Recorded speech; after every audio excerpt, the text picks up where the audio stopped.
Welcome to the Echo Oscar Delta podcast, where we talk to Navy EOD techs and hear the stories that they want to share. All ideas, thoughts, and statements are those of the guest and the host of Echo Oscar Delta, and not of Navy EOD or Navy as a whole. Today we have Tony Seifert. We're going to talk to him about some middle to slightly long distance running that he's getting into, or I should say has been into for a little while now. Appreciate you coming on and talking. Thanks for having me. Yeah. So by slightly middle to longer distance, we're talking, like 3 or 4 miles, right? Is that about the longest you've ran so far? Yeah, about, you know. No, looking at, you've done a 50 miler, you've done a 100K, and you've done a 100 miler as well, right? Yep. Yeah.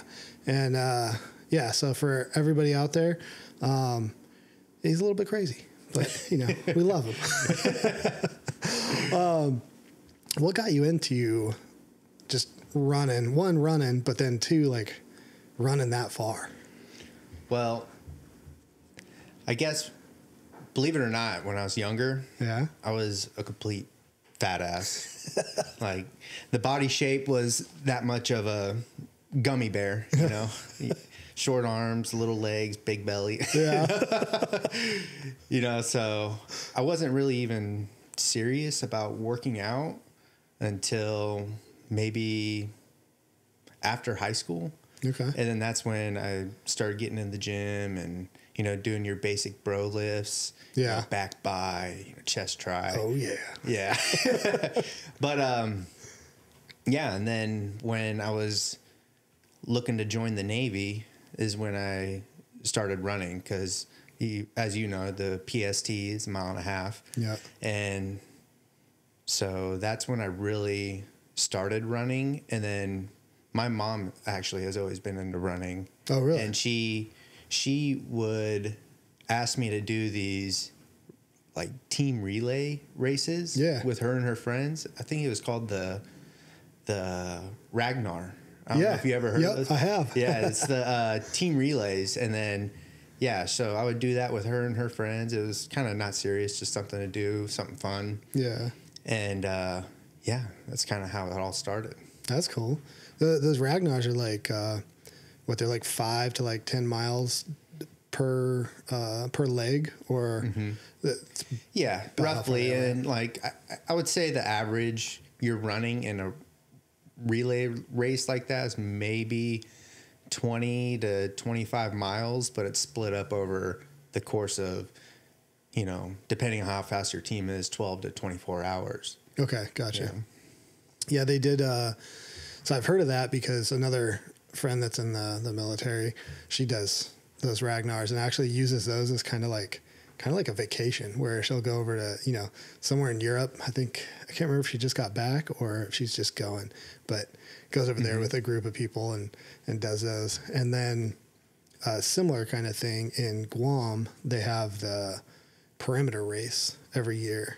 And that's you get a team of 5 or 6, something like that. Maybe it's a team of 10. I can't remember. But it's actually shorter distances for the leg. I think they're from 3 to 6 miles is the longest leg. But and then that's when I was actually first introduced to people running these long distances, because your standard team would be I don't know, let's call it 10 people, and y'all have to run a total of 200 miles. But then there's these a subcategory within this Ragnar race of 4 or 5 people. Okay. So at the time I'm like, holy shit, 4 people are running this entire race when we have 10 people? Yeah. That's insane. Right? Yeah. Yeah, it's it does sound insane, especially for somebody who doesn't run at all. But if you're just, if you're doing used to normal, that is. Yeah. And then, so I had no idea how to train back then, so the only thing that was on my horizon was 1.5 miles. So every time I ran was a complete sprint. Yeah.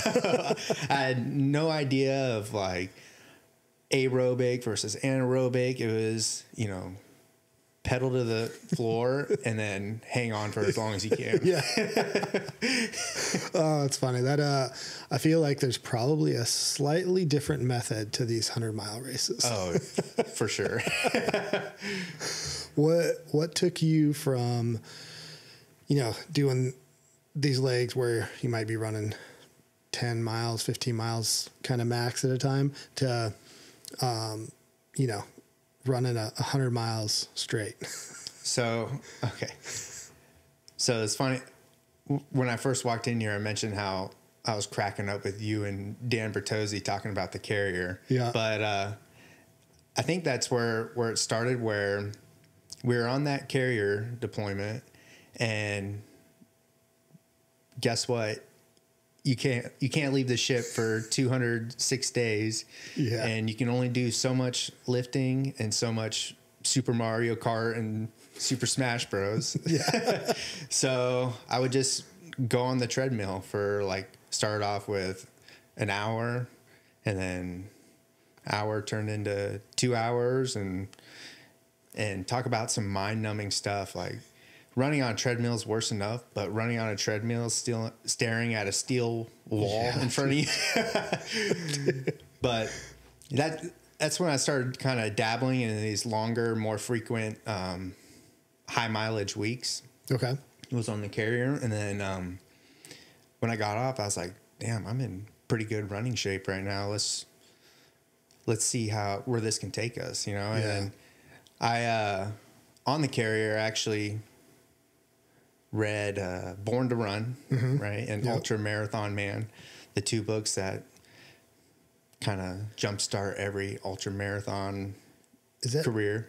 Dean Karnazes? Yeah, he's a beast. And then so I was like, I got back and I was like, oh, this is awesome, you know, I can run on dry land, and you know, I had all this freedom, and I was like, I'm just gonna run a marathon like some random day of the week and see how that feels. Yeah. And then I did that, and then, you know, started looking at different ultra marathons that were in the area. And then me and my buddy that was on the team with me, we decided to sign up for a 50-miler in Grayson Highlands. Okay. I think that's in like more northern Virginia, if I'm not mistaken. Gotcha. But yeah. As you talk about this now, like as you say, you know, things like, and then I just decided to do a marathon on a random day and see how it feels. Do you ever like sit there and think back to, you know, high school you and how like crazy that sounds, that like, oh, 100%. Like I was, it's funny because people will say, I can never do that. You know, I can never run that distance. Well, there was a time in high school where I'd be sweating bullets because we had to run 1 mile in PE. Yeah. And my fat ass had to wobble around that track 4 times. So. Oh, it's funny. You mentioned not knowing how to train when you first started running, and then getting into like some high mileage stuff.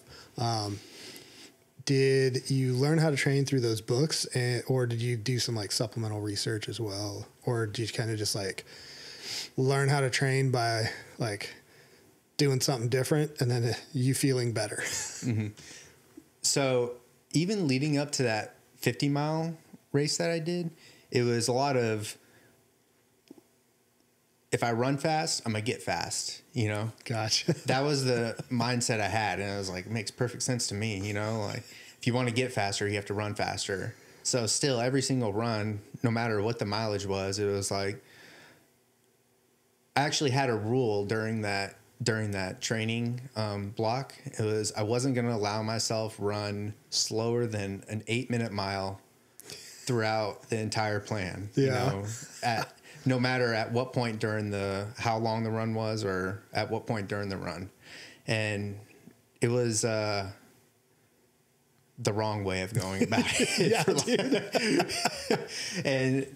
and training that way and that mentality just leads to, I mean, you're a runner, and I'm sure you know that it's just a recipe for disaster and overtraining and injuries. And so a lot of it was, you know, after that first race, it was a lot of supplemental information and then just reading books. Uphill Athlete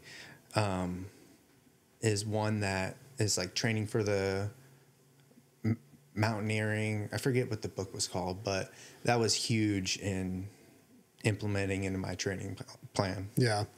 Now that you kind of have an idea, what do you shoot for? Like when you do your longer runs, what do you shoot for time-wise? So it was, so now, yeah.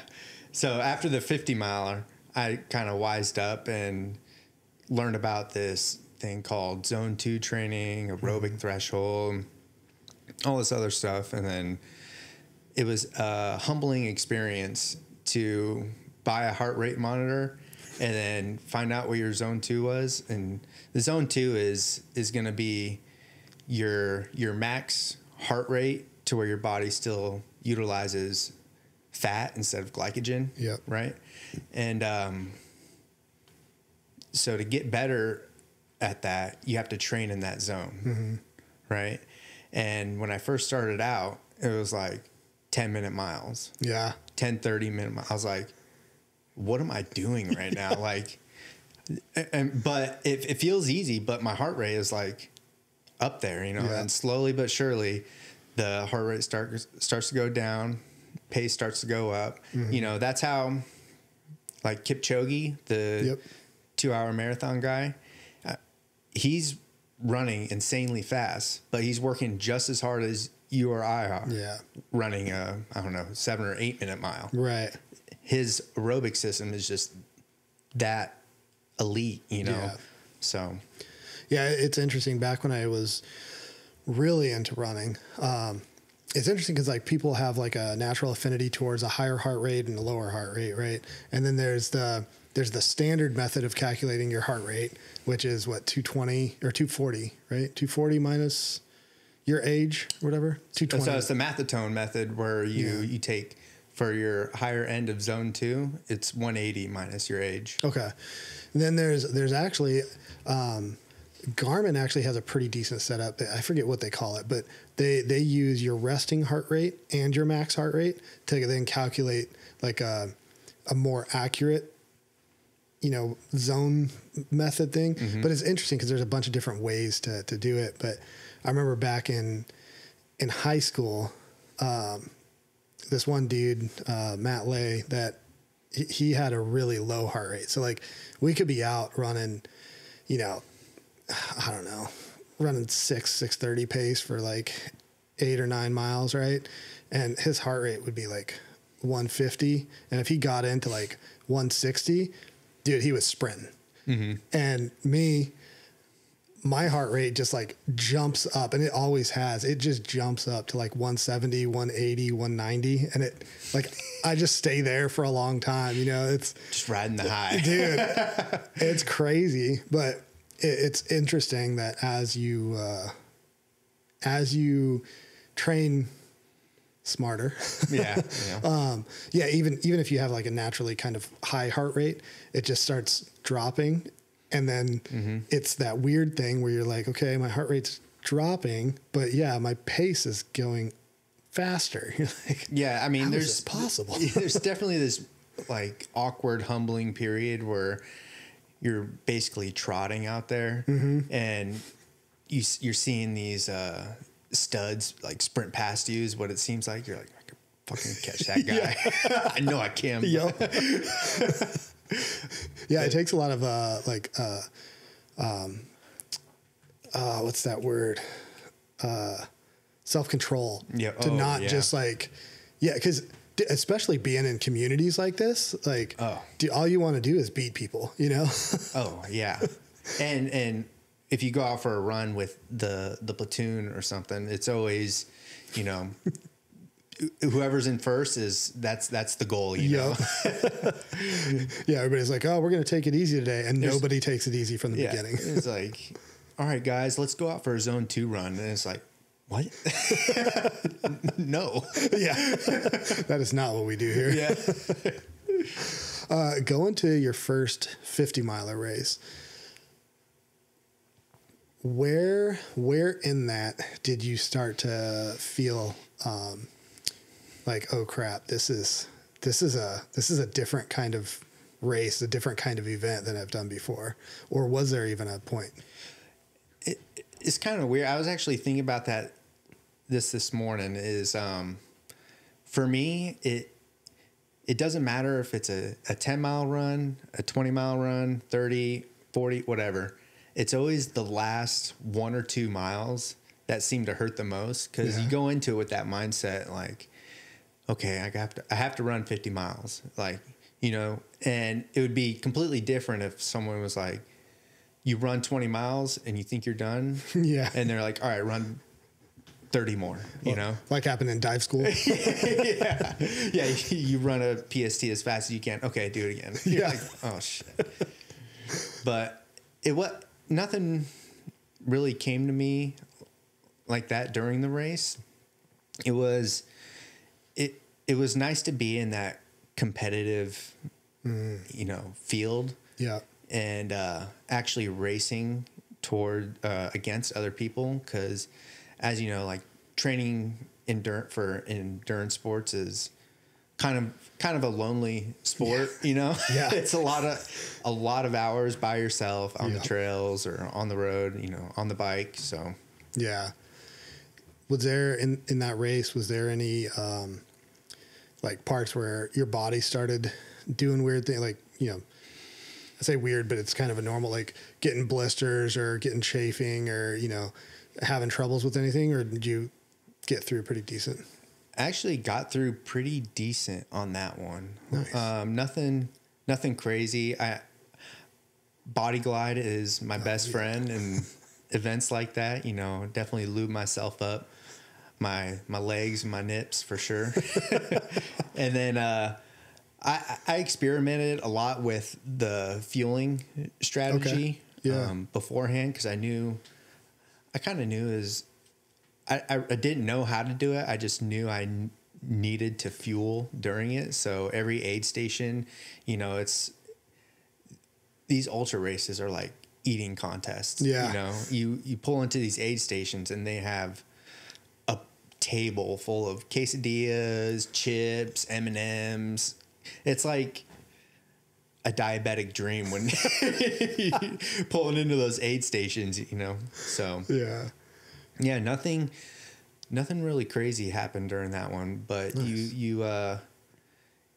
It's nice being in that setting, because you can kind of go for broke, you know. You don't have to worry about getting injured or anything like that, like you do in your training block, because that day is what you train for, so you can kind of go for broke there. Yeah, I didn't think about that. That makes sense though. Yeah. Leading up to that race, what was your mileage like as you were getting into your highest portion? I was probably averaging, I don't know, anywhere from like 50 to 70 miles per week. Okay. And the plans I follow play a huge emphasis on, they call it back-to-backs, where the weekend you'll do 2 back-to-back long runs. So it's just hours on feet, you know. You're doing a 20-mile run on Saturday and then another 15 to 20-mile run on Sunday. Yeah. You know. Yeah. But it wasn't the mileage, in my opinion, doesn't need to be that high for a 50-miler. You know, you can kind of get away, in my opinion, you can get away with maybe a 20 to 25-mile run tops in your whole training plan. Yeah. That's the highest you need to go, and the rest is you'll figure out how it feels that day. Do you, in your training plan, do you try and get the number of hours that you'll be racing in a workout, not necessarily at the same pace, but just like you said, like hours on feet or time on feet? Mm-hmm. 'Cause I know that there's a correlation to your body being used to moving for a certain amount of time, not necessarily moving at the pace you're going to be in the race, but a lot of the stuff that I did back in the day and that I read had that. Well, you'd be going a lot slower, trying to get as much movement as you can. Does that play into? I would say the first 2 training blocks I did was specifically based off mileage per week. Okay.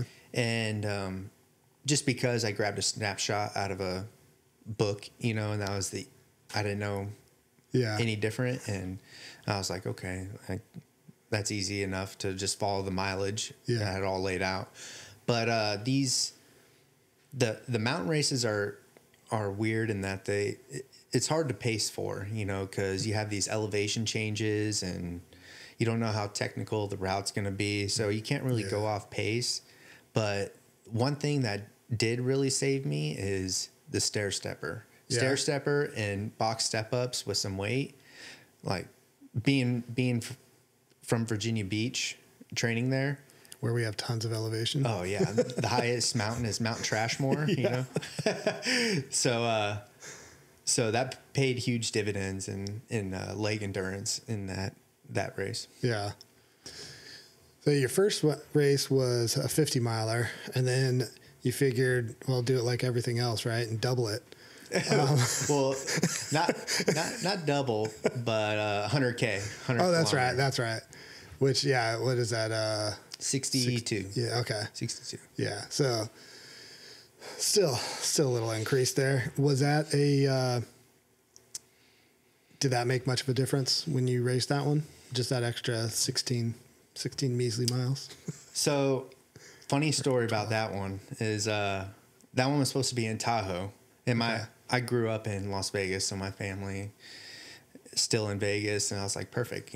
I'll buy a ticket to Vegas. We'll drive up to Tahoe, have the family come out, and everything's going to be fine and dandy. But leading up to the race, there was these California wildfires. Those pesky things. Yeah, that completely decimated the course. Yeah. And this was only I want to say a month out from the race. Okay. So I had done the whole training block, and plane ticket was bought to Vegas already. And so I fly out to Vegas. I'm like, you know what?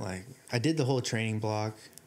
I'm just going to fucking do it on my own, And so That's so crazy, dude. I didn't want all that training to go to waste. So I have this 5K route mapped out from my mom's house, and I set up shop in the garage, set up a little picnic table with all my snacks and everything. And I was like, this will be perfect. I'll pass this every 5 kilometers if I need to, grab anything, not even thinking about the torture of doing that 20 times. But That's insane. Especially having the house be your aid station. Oh yeah. You could just walk in and be done at any time. Oh my God. I want to tell myself that I'd be able to last. I'd probably be at 15K. I'd be like, all right. Yeah. I was like, I'm going to start I start at 4 in the morning. I was like, I'll get at least, I don't know, 20, 30 miles before it starts getting hot. This was late August. Jeez, dude. In Las Vegas. So there's my phone. I had my phone in my vest. The warnings that go off. Severe heat warning in Las Vegas. And one of the laps took me a while to complete, and my mom was getting worried. Really? And so she went out and she's like, why are you doing this? Like a concerned mother. That's awesome. And I was like, can you just please go to 7-Eleven and get me the biggest Slurpee they have with all of the flavors? Oh, that's awesome. Yeah, she delivered, and that brought me back to life. Dude, it's amazing how liquid sugar will bring you back. Oh my God. I thought, it was I drank from the fountain of youth. Like, it was the most delicious thing I've ever had. Yeah. That's awesome. Then the next one was the 100-miler, right? Mm-hmm. How'd that one go? So I didn't take proper time off between the 50 and the 100K. And so I was going into that training block kind of hurting already. Okay. And thank God for me, my wife is a massage therapist. Oh, dude, and you got the cheat code. And we have a table at the house, because awesome. she does mobile massage. Yeah.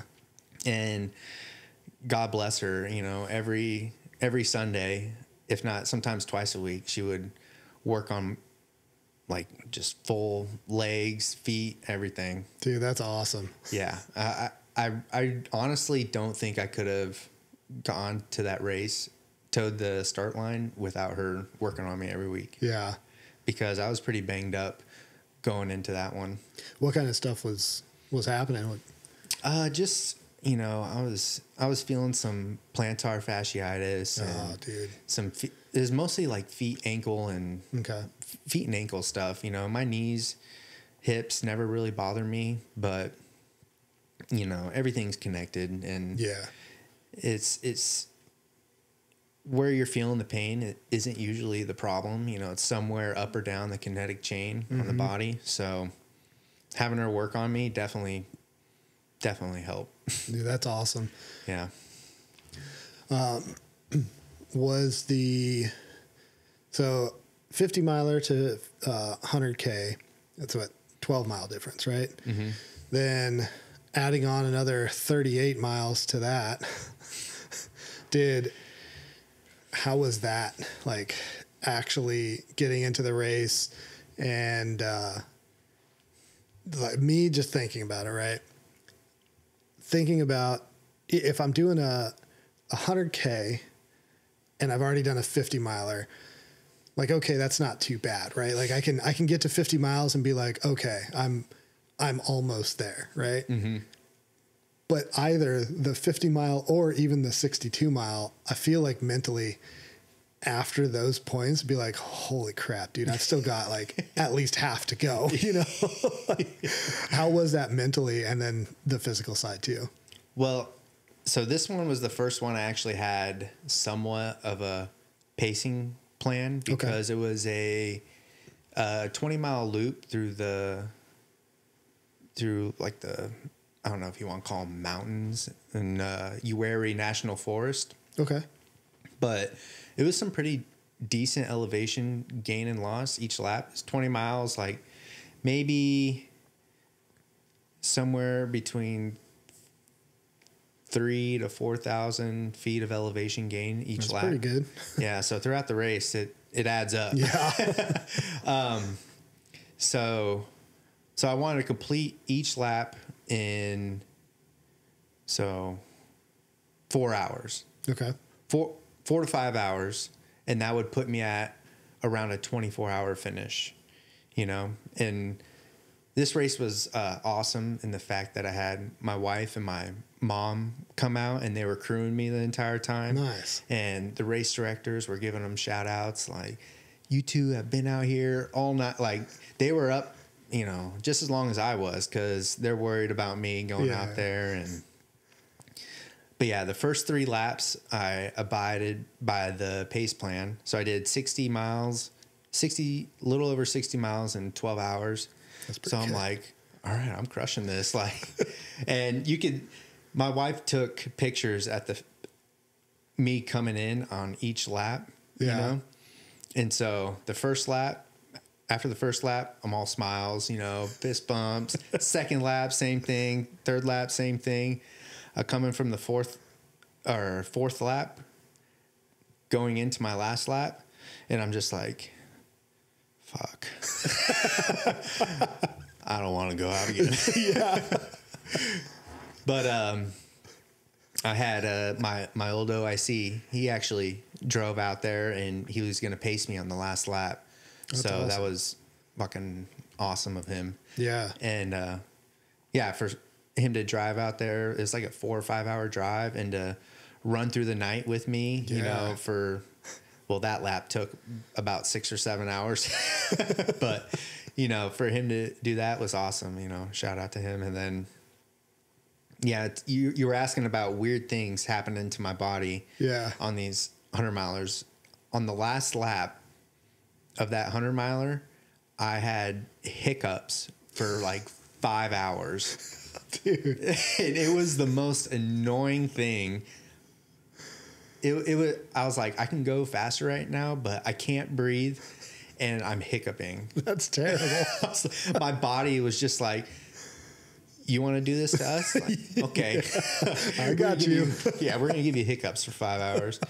So that was definitely something weird that happened. But I've been real lucky with my feet. You know, didn't have to change my shoes at all. Nice. I don't even think I changed my socks. I took off my shoe one time to pop a blister, and then kept rocking. Do you have any special method to popping blisters?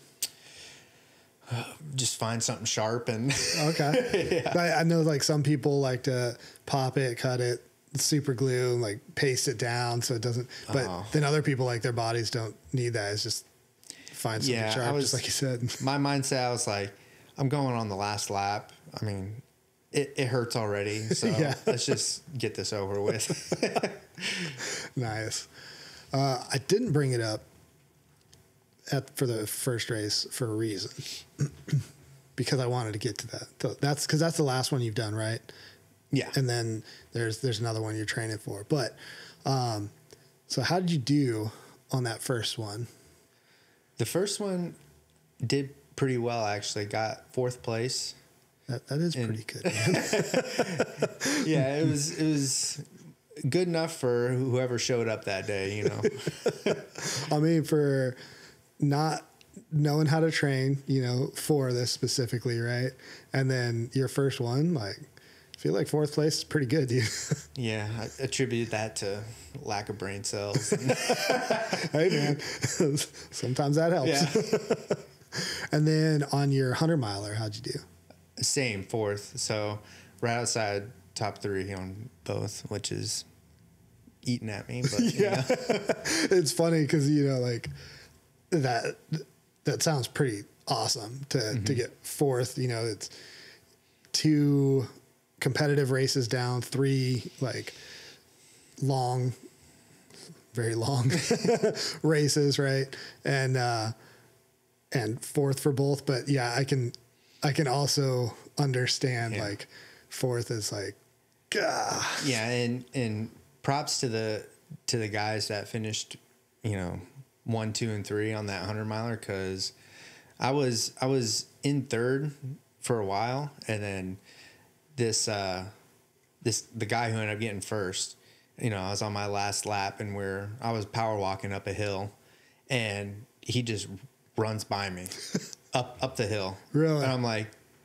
okay, you got it, dude. Yeah. You know, like, you're on another level right now. You got this one. Yeah.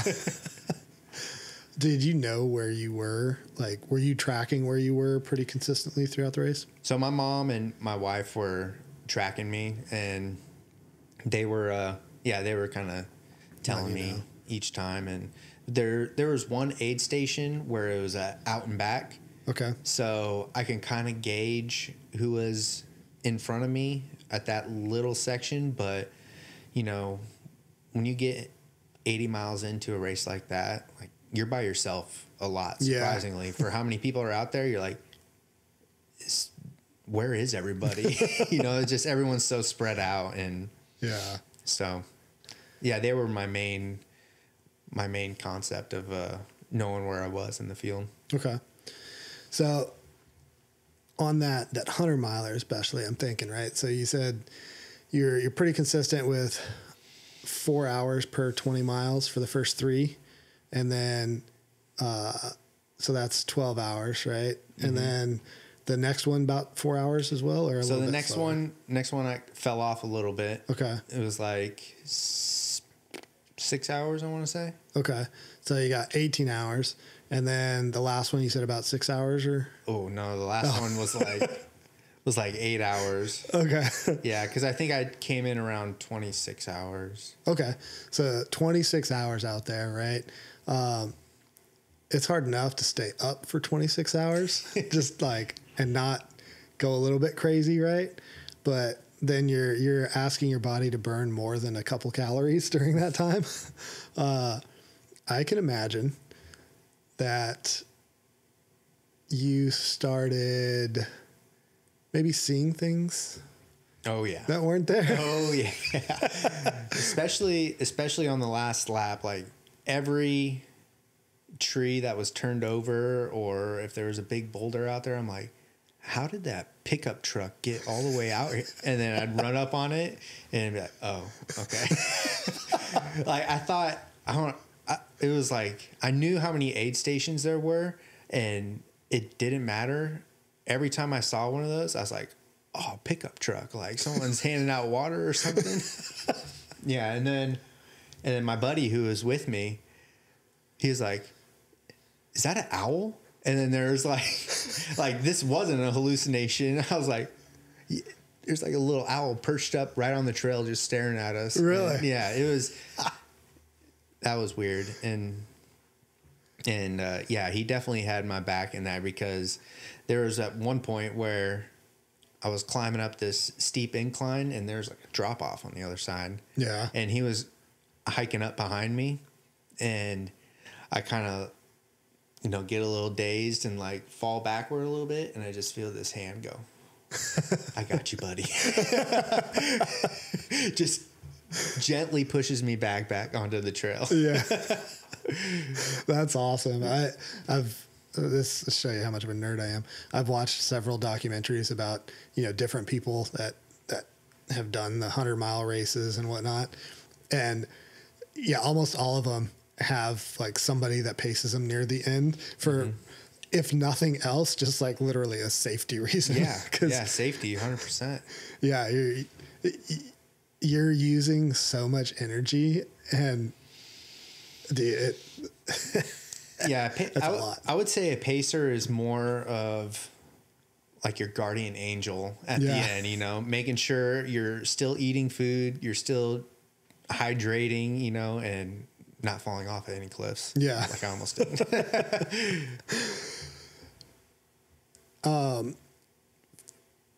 For what was I going to ask? Dang, it was something about pacers, but I don't remember. And I didn't even run today. I got no excuse. So what's your next thing that you're looking towards? So the next one is, so ultra running kind of has its seasons, I would say the peak of the season is, early spring. Okay. And then they kind of trickle off towards summer. That's probably a good thing. Fall. Yeah. So, I did find a 100-kilometer race in Las Vegas through Red Rock. Yeah. So that'll be my next one. Nice. That'd be pretty cool. Running through there. Be good views. I'm sure it'll be a little warm even still.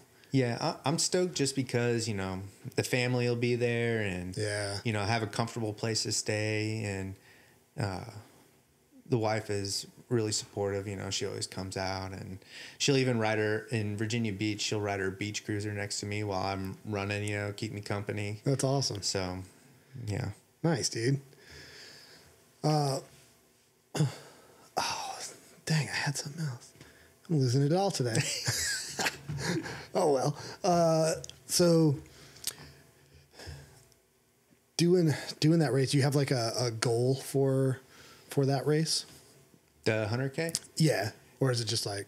Definitely better than fourth place. Gotcha. But, it really just depends on who decides to sign up, Yeah. And I could be amongst like some real top dog runners, and it just really depends on that day, but I would definitely like to get top 3. Yeah. When you're running these, what kind of average pace per mile are you running? During the race? Yeah. It all depends on the course, you know. Yeah. With the elevation, because the majority of these ultras, right, they're through the mountains, you know, like elevation changes, lots of gain, lots of loss, and yeah, it just depends. I try and stick to the rule, like if it's somewhat flat or downhill, I'm running. Okay. You know, it doesn't matter how I feel. I'm either running or trotting, you know, and if it's uphill, I'll do like these little walk run intervals, but it's easy to screw yourself early on in those races, and you tell yourself 100 times, you know, run your own race, run your own race, run your own race. But like we were saying before, you know, your buddy takes off and you want to keep up with him. You're like, plan goes out the window. And you're like, all right, we're racing. Yeah. So I am assuming that from what you're saying, my high school coach's method on the 5Ks that we used to run does not work so well. And his method before a race, or we would look at a course and we'd like run a cross country course, and he'd say, all right, so start, it's flat, so you need to push it because there's a hill coming up. Then you get to the hill and you need to push it up the hill because everybody else is going to be not going as fast, right? Because you have the downhill to recover. Then you get over the downhill and everybody's going to be recovering on the downhill, so you want to push it on the downhill. Just like every lane. I see where this is going. Literally, it didn't matter what it was. We were like, okay, Brian, like push it at all times. Got it. Like, just run until we die like we're horses. Yeah. Now, when you're running, whether it's in training, because obviously there's a couple miles being ran in training to prep for these, or during the race, do you have a favorite part about the running, like while you're doing it, that you enjoy with it? So I like my big thing with this whole running thing I'm doing is when you're training for an ultra marathon, you have to develop a discipline among yourself, because if you're putting in 10 to 15 hours a week running and then trying to do some lifting on top of that, it's like you got to have some discipline and have your eggs in order, you know, and trying to manage that, and then work life, family life. And I like the discipline that it brings.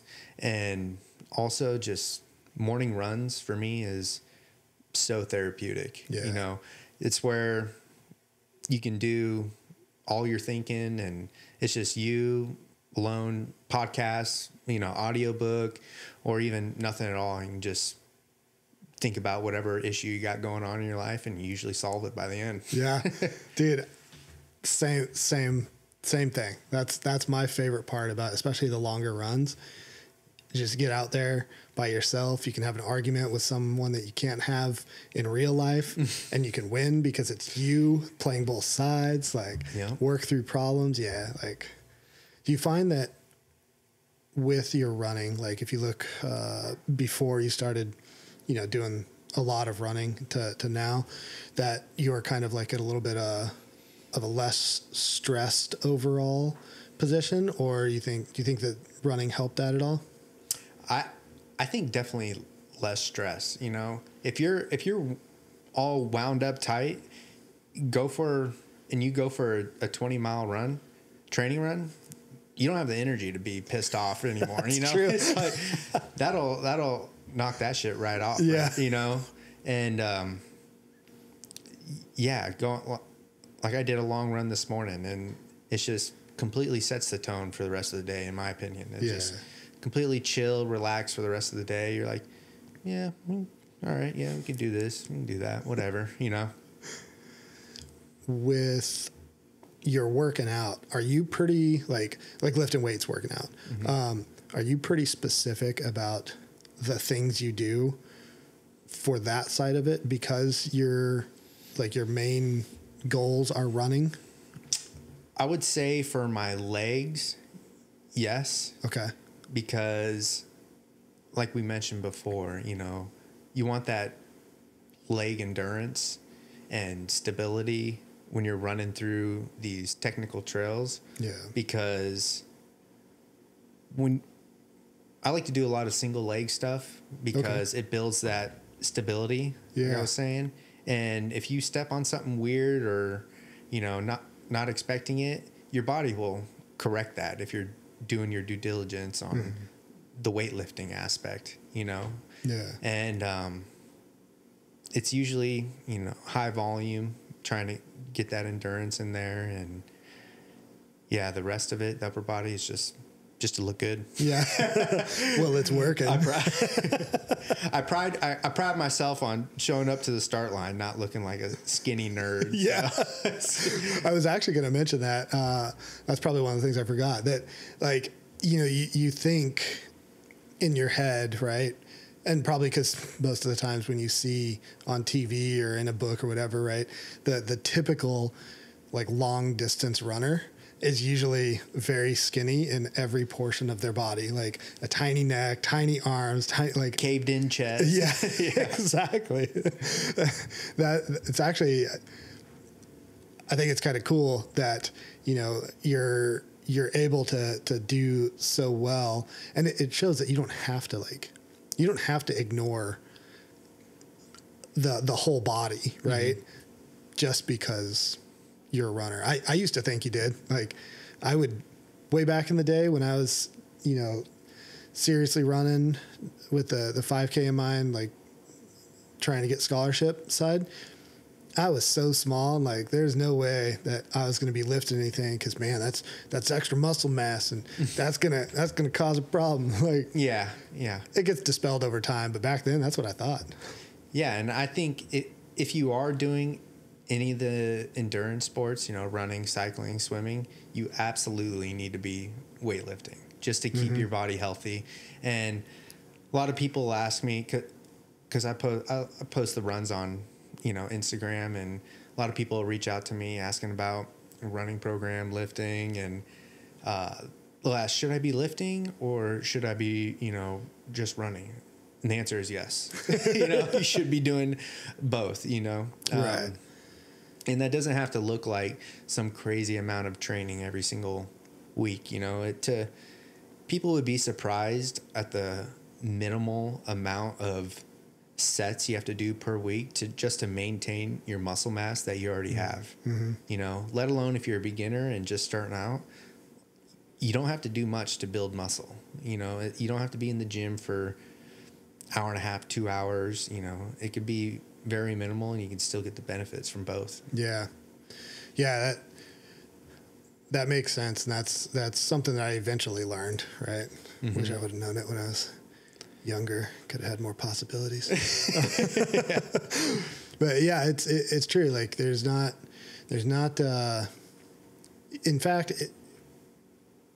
if I would have done something, anything in the gym, it guaranteed would have helped, because a lot of the stability stuff, honestly, some of the issues that I have now stem all the way back from there, when, you know, long distance running is a very repetitive, like your body moves in basically the same motion just over and over again. And it doesn't allow for some of the stability muscles to be activated, because it's such a repetitive thing. You could feel that by like when you get done with a long run sometimes, and your like body only wants to move in that, like that motion forward. Yep. It's very robotic, especially if you're running on road, you know, so it's good to get in those different planes of motion and moving your body in different ways, for sure. And that's why I like trail running so much. And, you know, just moving out here to San Diego, and I live like at the base of Mission Trails. Nice. And that's it a perfect is spot. Awesome. Yeah. You know, it's 2 miles, the trailheads. Cowles Mountain is a block away. Yeah. And then Mission Trails parking lot is like 2 miles away, and you can just get lost in there in the trails. And I honestly feel better after running trails than road. just because yeah. you're working so much more core stability, and it's a whole nother sport in my opinion. Yeah. One thing I have to be worried about when I run trails though, like especially narrow trails, is, you know, you get in that like tunnel vision thing and you start like picking it up, and I have to be careful that I don't pick it up too much and go too fast. And because I don't know, I just get in that like mode, especially if it's like switchbacks back and forth, and yeah, I just get in that mode. Yeah, for sure. And yeah, I would it's just makes it much more interesting too, being on the trails, you know. Yeah. The monotony of road running is like kills me. Yeah. You know, and then being on the trails, you have all this scene, especially being in a new place like this. You know, in Virginia Beach, I had first landing. Yep. That's it. And I know every square inch of first landing. And it's hot, humid, and bugs eat you live in there. So I'm in heaven right now being here. Yeah. Yeah. And it's not too far of a drive to like go to somewhere new here too. That's like just outside of San Diego.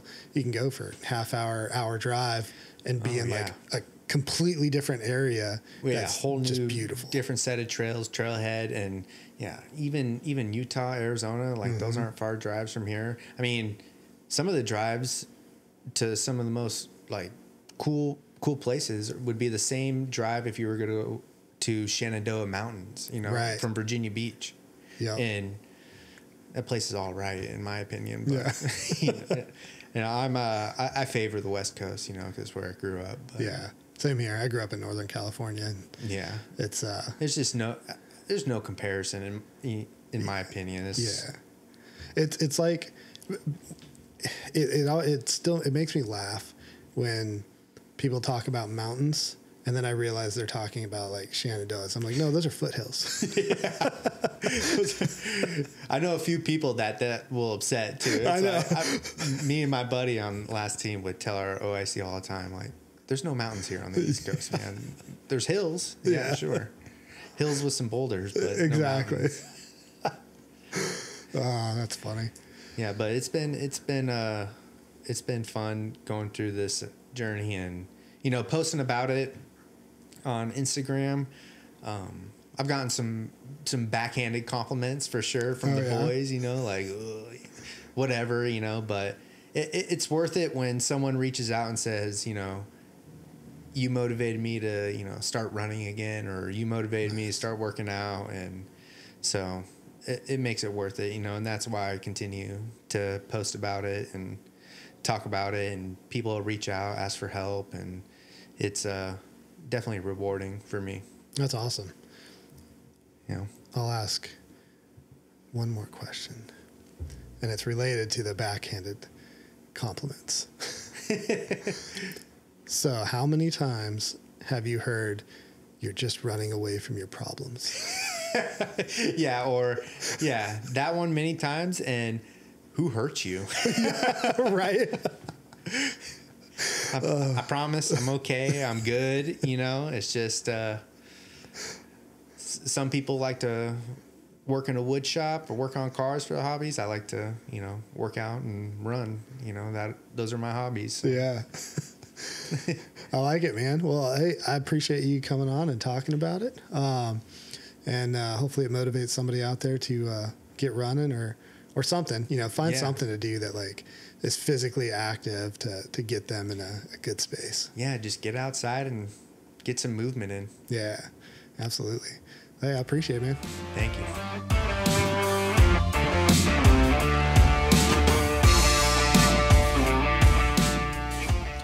Thank you for listening to the Echo Oscar Delta podcast, where we talk to Navy EOD techs and hear the stories that they want to share.